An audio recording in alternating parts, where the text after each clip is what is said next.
இந்த Tata அல்ட்ராஸ் rear seat கம்ஃபர்ட்டில் 10 பாயிண்டில் எத்தனை பாயிண்ட் டிக் பண்ணுது, எவ்வளோ ஸ்கோர் பண்ணுதுன்னு சொல்லி பார்த்துடலாம்.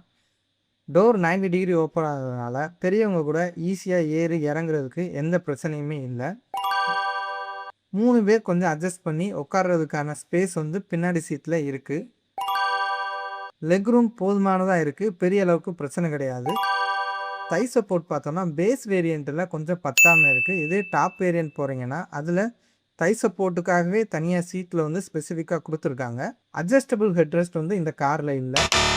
ஹெட்ரூம் பார்த்தோம்னா நடுவில் இருக்கிறவங்களுக்கு எந்த பிரச்சனையுமே கிடையாது. கார்னரில் இருக்கிறவங்க கொஞ்சம் ஹைட்டாக இருந்தாங்கன்னா தலை இடிக்கிறதுக்கு வாய்ப்பு இருக்குது. ரியர் சீட்டில் ஏசி ரீச் ஆகிறதுக்கு கொஞ்சம் டைம் எடுத்துக்கிறது.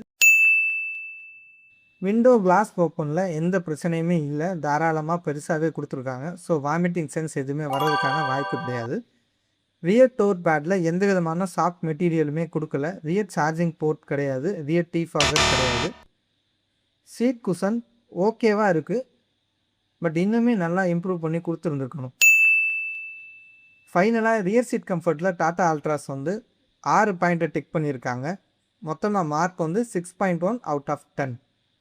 இந்த டாடா அல்ட்ராஸோட rear seat comfort, handling, mileage, service, resale value, reliable, overall performance இதை பற்றின மொத்த டீட்டெயிலான வீடியோவும் நம்மளோட யூடியூப் சேனலில் ரன் ஆகிட்டு இருக்கு.